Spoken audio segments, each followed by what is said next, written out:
Section 3. The different duties of abandonment. The active exercise of abandonment, either in relation to precept or to inspiration.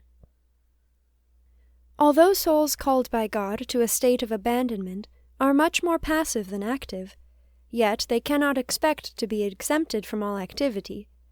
This state being nothing else but the virtue of abandonment exercised more habitually, and with greater perfection, should, like this virtue, be composed of two kinds of duty: the active accomplishment of the divine will, and the passive acceptance of all that this will pleases to send. It consists essentially, as we have already said, in the gift of our whole self to God, to be used as He thinks fit.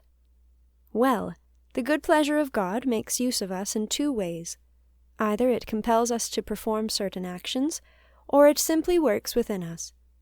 We, therefore, submit also in two ways, either by the faithful accomplishment of its clearly defined orders, or else by a simple and passive submission to its impressions of either pleasure or pain. Abandonment implies all this, being nothing else but a perfect submission to the order of God as made manifest at the present moment. It matters little to the soul in what manner it is obliged to abandon itself, and what the present moment contains. All that is absolutely necessary is that it should abandon itself unreservedly. There are, then, prescribed duties to be fulfilled, and necessary duties to be accepted, and further there is a third kind, which also forms part of active fidelity, although it does not properly belong to the works of precept. In this are comprised inspired duties, those to which the Spirit of God inclines the hearts that are submissive to Him.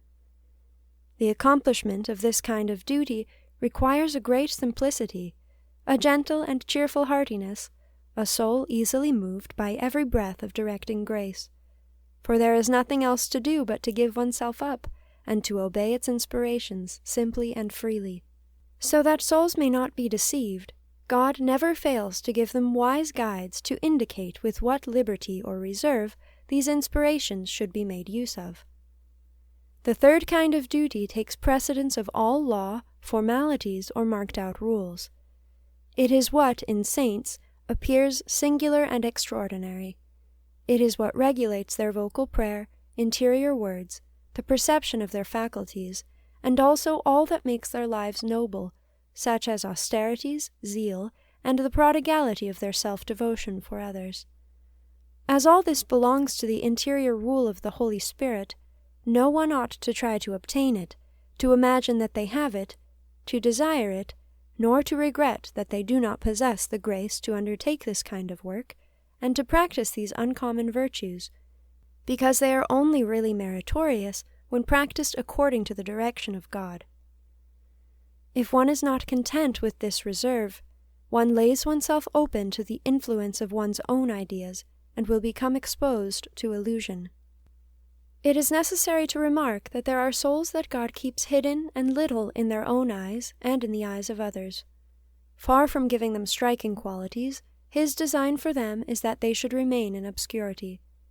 They would be deceived if they desired to attempt a different way. If they are well instructed, they will recognize that fidelity to their nothingness is their right path, and they will find peace in their lowliness. The only difference, therefore, in their way, and that of apparently more favored souls, is the difference they make for themselves by the amount of their love and submission to the will of God. For if they surpass in these virtues the souls that appear to work more than they exteriorly, their sanctity is, without a doubt, so much the greater. This shows that each self ought to content itself with the duties of its state, and the overruling of Providence. Clearly God exacts this equally from all. As to attraction and the impressions received by the soul, these are given by God alone to whom He pleases. One must not try to produce them oneself, nor to make efforts to increase them. Natural effort is in direct opposition and quite contrary to infused inspirations, which should come in peace. The voice of the divine spouse will awaken the soul, which should only proceed according to the inspirations of the Holy Spirit. For, if it were to act according to its own ideas, it would make no progress.